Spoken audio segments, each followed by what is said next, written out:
Hello and welcome back to Universus, bringing you theories, news and more, win, lose or draw. Godzilla is back in Reign of Kaiju in multiple forms, the most devastating to the meta of which appears to be the Titan of Terror.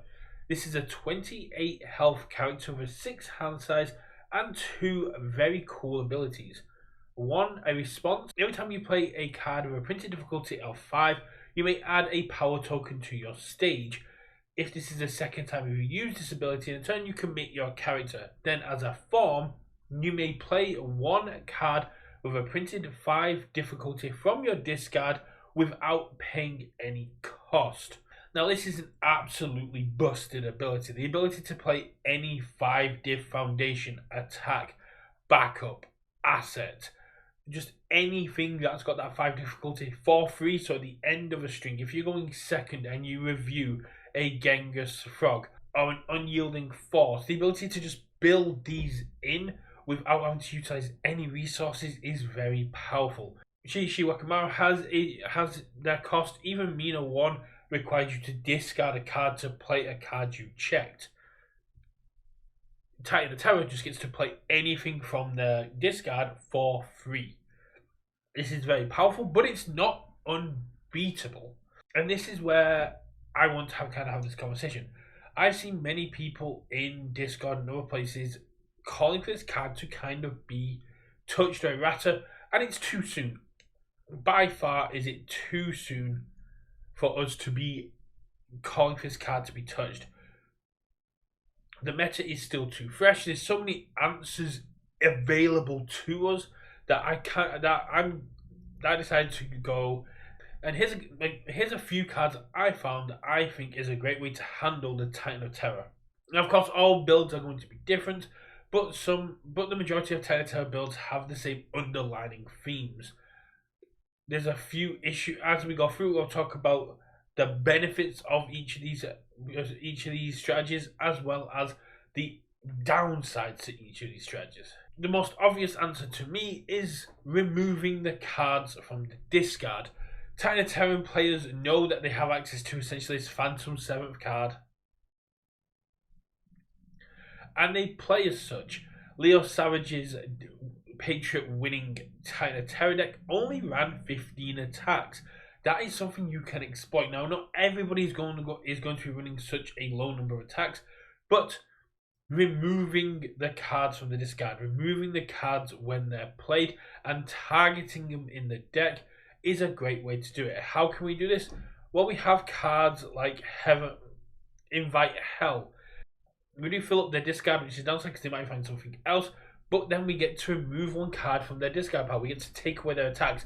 If we can get rid of their destructive Heat Rays, if we can get rid of their Queen of the Monsters, if we can get rid of Potemkin Busters, Growing Grasps, the throw attacks that are getting the power tokens pumped into them, we are then able to control the narrative, know what they're going to be throwing, because if we can get rid of the throws, if we can get the attacks being picked, ones that we know we can block, then we're now in control. It is a Phantom 7th card Titan of Terror is playing, but it is free information. You know what's in your opponent's discard, so you know what one of those attacks is going to be, depending on what they check.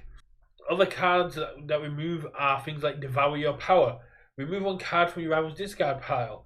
It gains all keywords printed on it. So if your opponent, so not only will Devour Your Power get rid of their throws, but it will then give yours throw. It will give you, if you get rid of a Potemkin Buster, your Devour Your Power is now giving you momentum. It is now a throw, and has gained all those keyword abilities. Absolutely solid. For a 4-diff, 4 mid 5, this is a really cool, impactful way to deal with opponents. More on the RNG side of things, you have things like Merciless Lead. It's a 5-diff blitz. Choose a player, they remove the top 2 cards of their deck. So you kind of preemptive striking, hoping you hit something. You then have things like Cape of No Return, Dimension Sphere, Genkai's Guidance, all remove the attack when it's played. So if you have no resources left, all remove the attack while it's in play.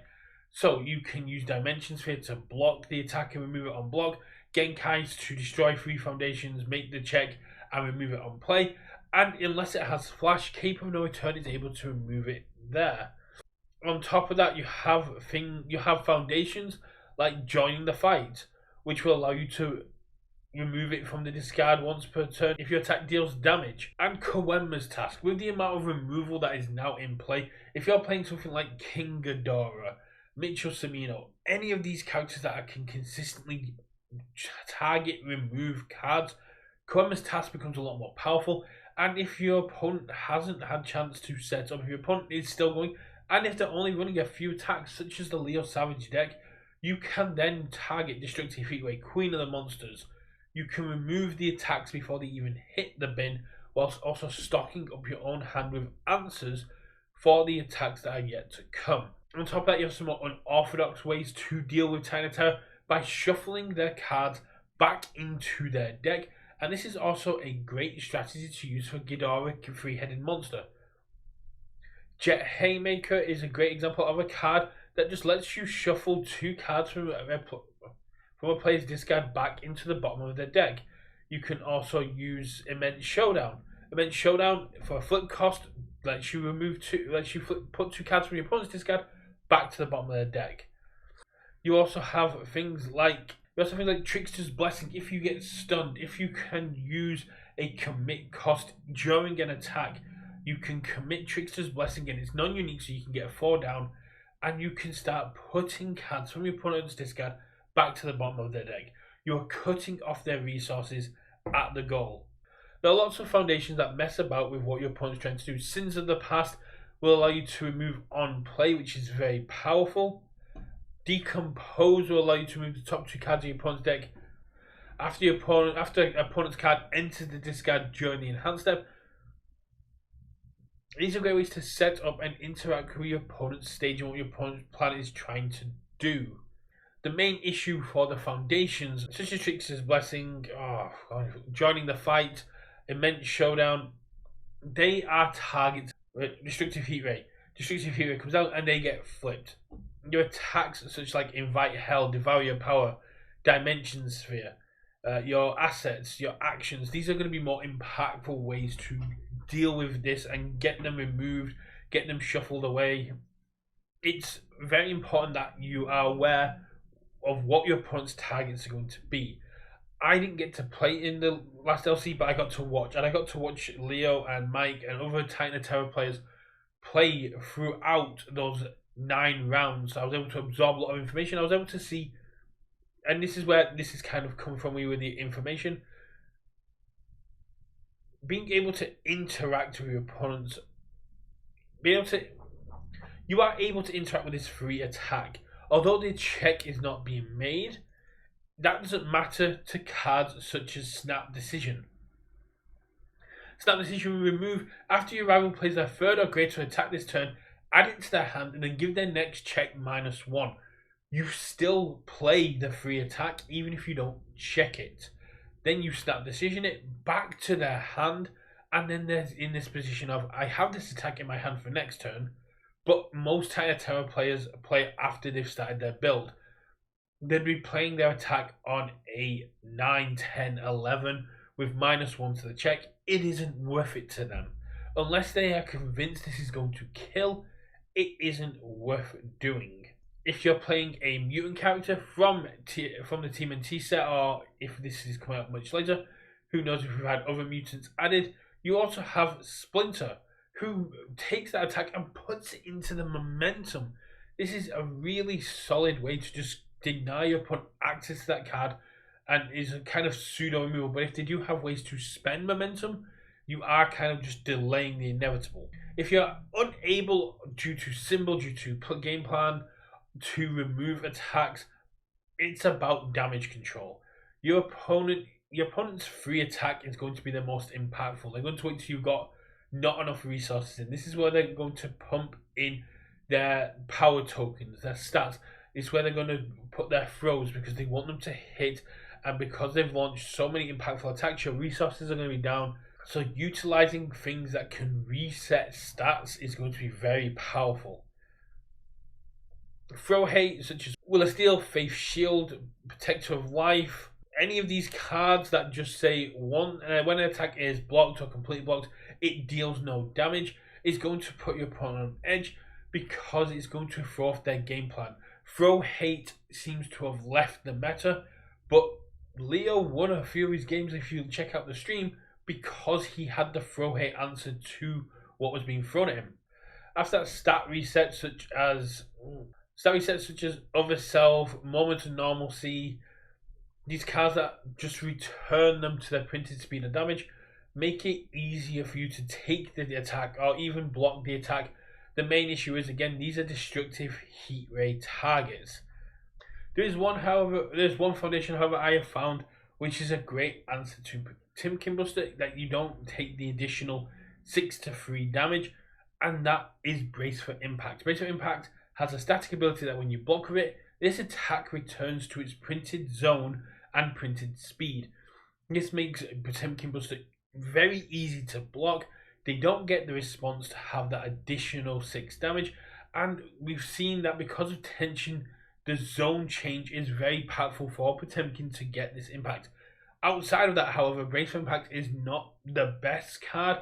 It is very cool for Deadlock because it has a Deadlock Breaker too, but its entire thing is about returning an attack to its printed zone and its printed speed, making it easier to block on a mid block. It's not the best kind of one, but it was a great answer for Potemkin Buster because it made it the most blockable version of it as it is, but you're still taking that half damage. This is just a few examples of the cards that you can use to interact with what Titan Tower is trying to do.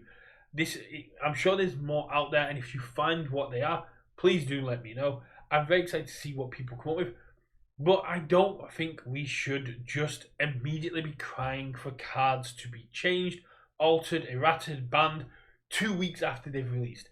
The meta has not been able to settle. The meta has not been able to adapt. People are not building better. They're not adapting to what these cards are. They're just complaining because something feels powerful. Titan of Terror does feel very powerful, but is it broken? Not in my opinion. There is a trade-off for that. In the current line of 600s, there is a trade-off for that 7th card.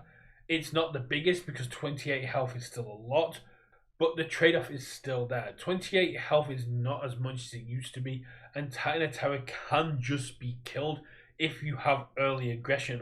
We've seen this through Jester, Prankster, Priestess.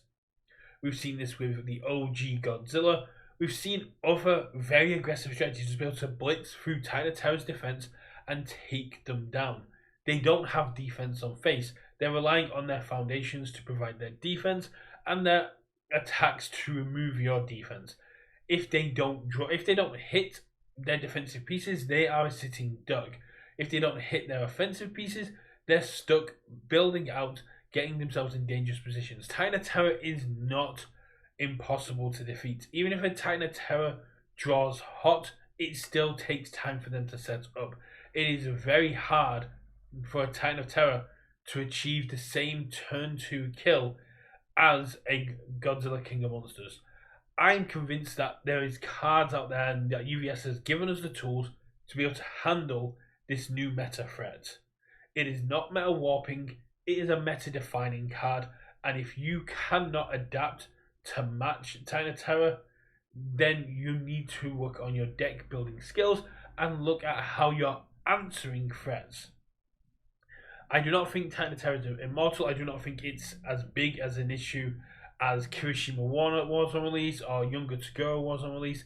I think it's just a highly impactful card that people just haven't had enough time to interact with and build around. I do think that we have enough skilled players in this game that this threat can be answered without UVS touching it. However, I could be wrong.